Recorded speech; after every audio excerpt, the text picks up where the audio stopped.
जितना कोशिश राज ठाकरे और उद्धव ठाकरे आपस में आने की कर रहे हैं, या उद्धव ठाकरे जितनी कोशिश कर रहे हैं, उतने ही एकनाथ शिंदे और भारतीय जनता पार्टी ये कोशिश कर रहे हैं कि राज ठाकरे उद्धव ठाकरे के साथ न जा पाए। क्या राज ठाकरे, जिन्होंने बाला साहेब ठाकरे के रहते 2006 में महाराष्ट्र नवनिर्माण सेना का गठन किया था, क्या अब वो लगभग 20 साल बाद वापिस अपने भाई उद्धव ठाकरे के साथ लौटेंगे?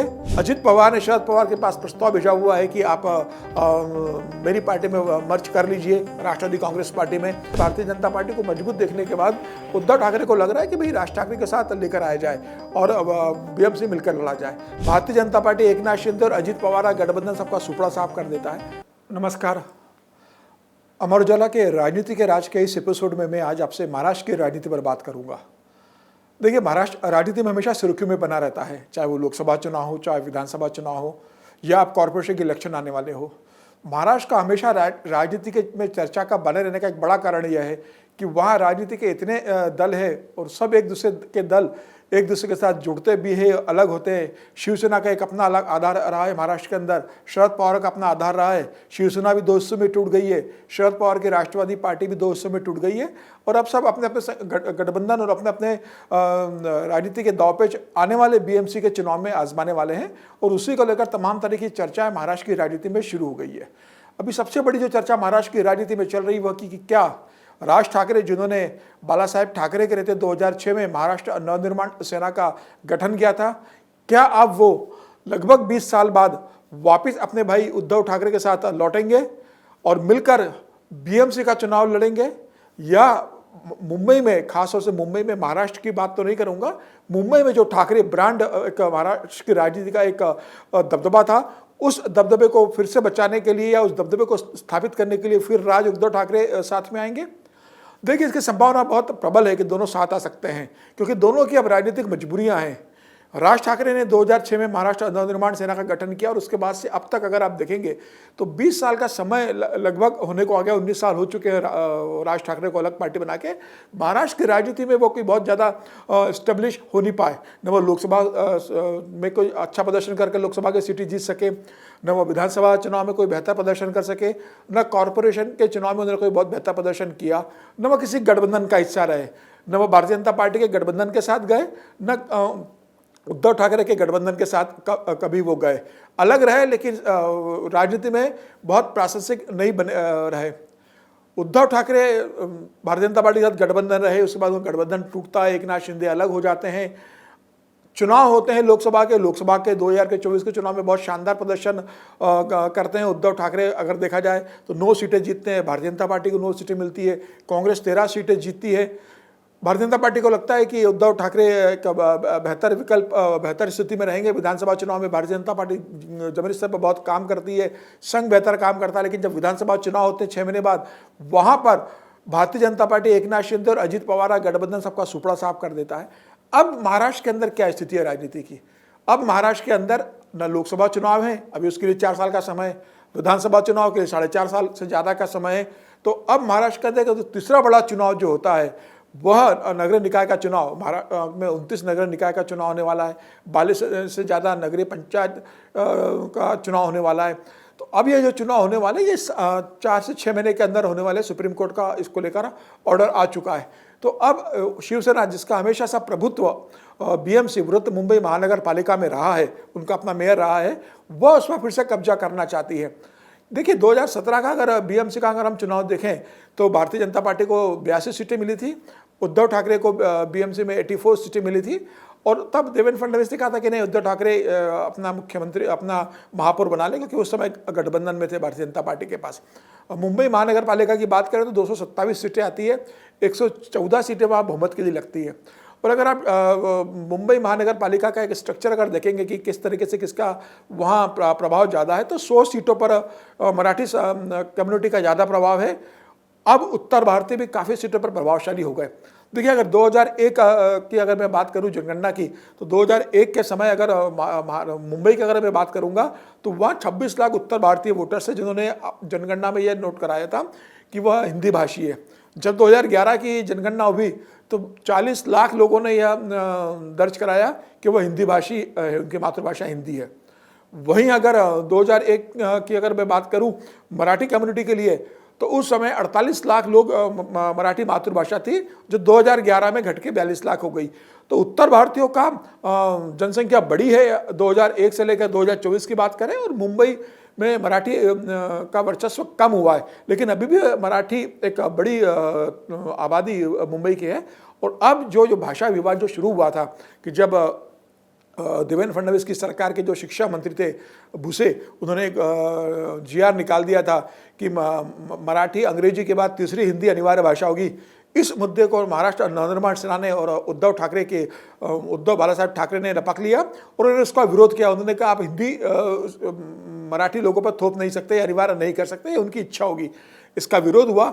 भारतीय जनता पार्टी को लगा कि इसका नुकसान आने वाले बीएमसी के चुनाव में या नगरीय निकाय चुनाव में हो सकता है, तो भारतीय जनता पार्टी ने वह कदम वापस खींच लिए। तो अब मराठी अस्मिता की जो बात है वह उद्धव ठाकरे और राज ठाकरे कर रहे हैं, और दोनों के पास अब कोई बहुत बड़ा वोट बैंक नहीं बचा। जिस तरह के विधानसभा चुनाव परिणाम आए, राज ठाकरे के बेटे अमित ठाकरे माहिम में जो उनका गढ़ है वहाँ से चुनाव हार जाते हैं और तीसरे नंबर पर रहते हैं। तो राज ठाकरे के लिए भी यह प्रश्न चिन्ह है कि अब उनकी राजनीति का क्या वही 1% की राजनीति करते रहेंगे? अगर यही स्थिति रहेगी तो अगले चुनाव में उनका जो महाराष्ट्र नवनिर्माण सेना का जो इंजन चुनाव चिन्ह मिला है वो जब्त हो जाएगा। तो उनको भी अपनी राजनीति और अपने बेटे का भविष्य की चिंता है, उद्धव ठाकरे को भी अपनी राजनीति की चिंता है। तो अब महाराष्ट्र के अंदर उद्धव ठाकरे और राज ठाकरे पर्दे के पीछे एक होने की बातचीत कर रहे हैं। उनके दोनों पार्टियों के बड़े नेता आपस में विचार विमर्श कर रहे हैं कि कैसे एक आया जा सकता है, उसके अंदर राज ठाकरे की क्या भूमिका होगी, उद्धव ठाकरे की भूमिका क्या होगी, क्या गठबंधन में दोनों दल साथ मिलकर चुनाव लड़ेंगे, कि महाराष्ट्र नवनिर्माण सेना का विलय उद्धव बाला साहब ठाकरे की पार्टी में हो जाएगा। इस तमाम चीज़ों पर विचार विमर्श हो रहा है।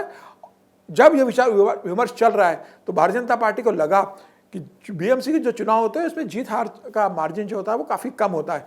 ऐसे में जब राज ठाकरे उद्धव के साथ चले जाएंगे तो निश्चित रूप से उद्धव ठाकरे को एक सपोर्ट मिलेगा और उद्धव ठाकरे बेहतर प्रदर्शन करने की स्थिति में आ सकते हैं, क्योंकि उद्धव ठाकरे का भी बम्बई के अंदर एक ग्राउंड है। अगर आप लोकसभा चुनाव देखते हैं 2014 के, तो 6 सीटें लोकसभा की मुंबई से आती। मुंबई की 6 लोकसभा सीटों में से 3 सीटें उद्धव बाला साहब ठाकरे ने जीती थी।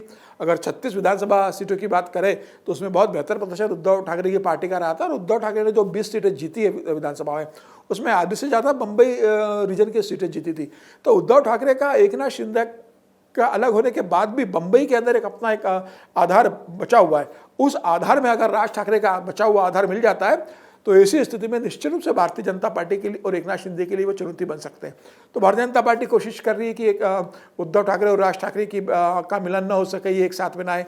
देवेंद्र फडणवीस की राज ठाकरे के साथ 1 से 1.5 घंटे की बैठक हुई है। अभी उद्धव ठाकरे ने भी कहा है कि इस तरीके से कोशिश की जा रही है कि मराठी अस्मिता की बात करने वाले लोग साथ में ना आए, ये मराठी के साथ एक धोखा देने की कोशिश की जा रही है। हालांकि देवेंद्र फडणवीस कुछ मराठी मुख्यमंत्री है इस समय, तो उनके ऊपर भी ये जिम्मेदारी है कि Marathi vote bank Bharatiya Janata party के साथ जुड़ा रहे। इसके अलावा एकनाथ शिंदे वह भी यह कोशिश कर रहे हैं कि राज ठाकरे और उद्धव ठाकरे साथ में नहीं आए। एकनाथ शिंदे ने संदेश भेजा है राज ठाकरे के पास कि अगर आपको गठबंधन में आना है तो आप अपनी ही पार्टी के साथ गठबंधन में आइए, मैं आपके लिए एनडीए में एक सीटों का अरेंजमेंट है, कैसे आप आ सकते हैं उसको अपन एडजस्टमेंट के रूप में देखेंगे, या आप मेरे साथ एकनाथ शिंदे के साथ आ जाइए, आप और हम मिलकर बीजेपी के साथ गठबंधन में आते हैं और कुछ सीटों को लेकर बार्गेनिंग करते हैं। तो तमाम तरीके इस तरह के राज ठाकरे उद्धव ठाकरे को राजनीति चल रही है। इसके अलावा एक दूसरा ब्रांड भी है महाराष्ट्र की राजनीति में, पवार ब्रांड। उस ब्रांड की राजनीति भी महाराष्ट्र के अंदर इस समय विचार विमर्श के दौर से गुजर रही है। अजित पवार ने शरद पवार के पास प्रस्ताव भेजा हुआ है कि आप मेरी पार्टी में मर्ज कर लीजिए राष्ट्रवादी कांग्रेस पार्टी में। जब अजित पवार पार्टी लेकर अलग हुए थे तो सिंबल और नाम अजित पवार को मिल चुका है चुनाव आयोग की तरफ से, तो वो कह रहे हैं कि आप ले आइए। सुप्रिया सुले को कैबिनेट अगर केंद्र में कोई मंत्री बनाना होगा तो उस पर विचार किया जा सकता है। प्रदेश की राजनीति में कैसे काम किया जा सकता है इस पर विचार किया जा सकता है। अजित पवार अपनी ताकत बढ़ाना चाहते हैं शरद पवार को लाकर महाराष्ट्र की राजनीति में और केंद्र की राजनीति में। एकनाथ शिंदे अजित पवार को महाराष्ट्र की राजनीति में बहुत मजबूत होने देना नहीं चाहते, इसलिए उन्होंने शरद पवार के पास प्रस्ताव भेज दिया है कि आप अजित पवार के साथ मत आइए, अगर आपको एनडीए में आना है तो आप अलग बनकर आइए और दिल्ली की राजनीति जी प्रदेश में आप अजित पवार के साथ मत आइए। तो सबकी अपनी अपनी राजनीति है। एकनाथ शिंदे नहीं चाहता कि उद्धव ठाकरे राज ठाकरे साथ में आए। एकनाथ शिंदे नहीं चाहते कि अजित पवार शरद पवार साथ में आए, जिससे वो अजित पवार ज़्यादा मजबूत हो और उनको महाराष्ट्र की राजनीति में चुनौती उत्पन्न हो। शरद पवार चाहते हैं कि मेरी बेटी सुप्रिया सुले का भविष्य क्या होगा वो तय करेगी कि उसको अजित पवार अपने भाई के साथ जाना है कि नहीं जाना है, या उसको कांग्रेस के साथ लड़ना है।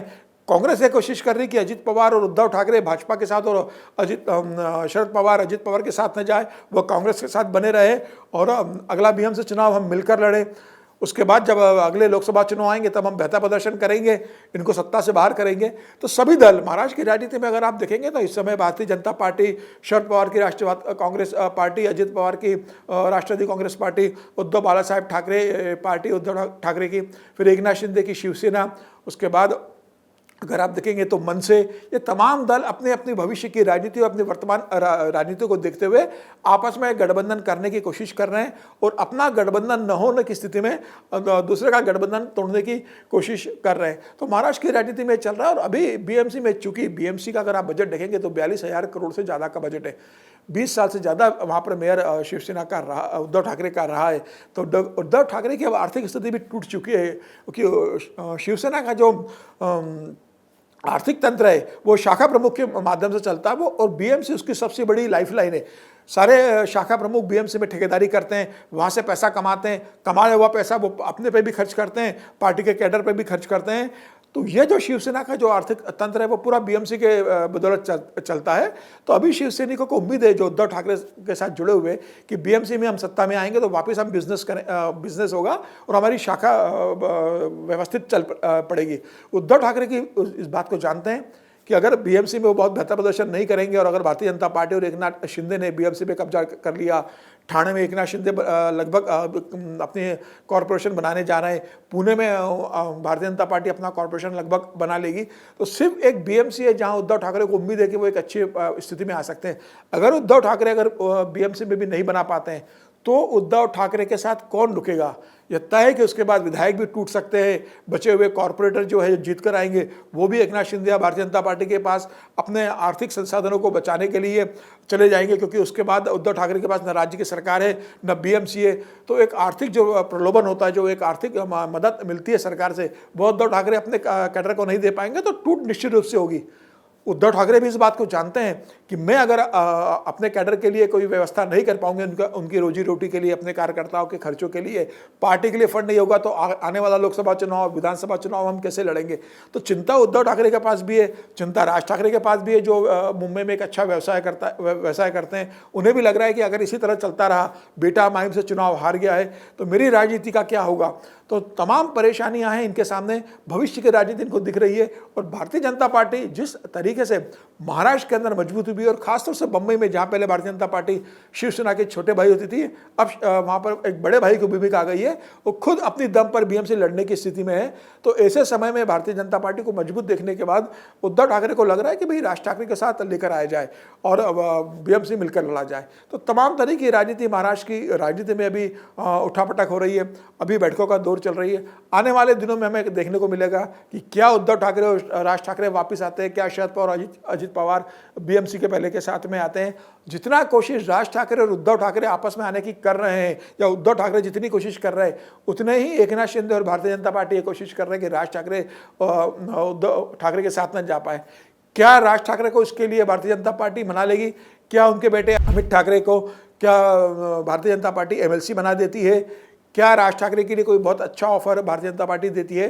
तो देखना होगा कि अभी प्रस्ताव कहाँ से क्या राज ठाकरे को मिलते हैं, राज ठाकरे क्या विचार करते हैं। अपने कैडर से भी वो बात कर रहे हो कि उनको भी मालूम है कि अगर इस बार मनसे ने अच्छा नहीं किया तो उनकी राजनीति लगभग खत्म हो जाएगी, और जो बच्चा कुचा 1-1.5% का जो उनके पास वोट बैंक है या जो कैडर है वह भी चला जाएगा। तो मराठी अस्मिता के नाम पर फिलहाल अभी राज ठाकरे, उद्धव ठाकरे फिर एक आने की कोशिश कर रहे हैं। मुझे लगता है कि आने वाले दिनों में इसको लेकर कोई एक अच्छी खबर महाराष्ट्र की राजनीति आ सकती है। हो सकता है राज ठाकरे, उद्धव ठाकरे एक हो जाए और बीएमसी मिलकर चुनाव लड़े। ये भी हो सकता है कि बीएमसी तक उनका गठबंधन न हो, भारतीय जनता पार्टी के साथ राज ठाकरे का गठबंधन हो जाए। तो तमाम तरह के दांव-पेच अभी महाराष्ट्र की राजनीति में जारी है। आने वाला समय बताएगा कि क्या महाराष्ट्र की राजनीति किस दिशा की ओर जाती है।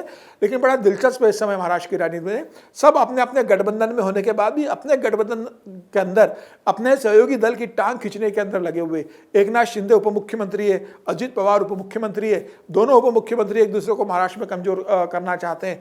उधर उद्धव ठाकरे, शरद पवार और कांग्रेस गठबंधन में है। कांग्रेस उद्धव ठाकरे को बहुत मजबूत होने देना नहीं चाहती, इसको लग रहा है कि यहाँ पर हम ज़्यादा मजबूत हो जाए। तो आपसी खींचतान तमाम तरह की चल रही है।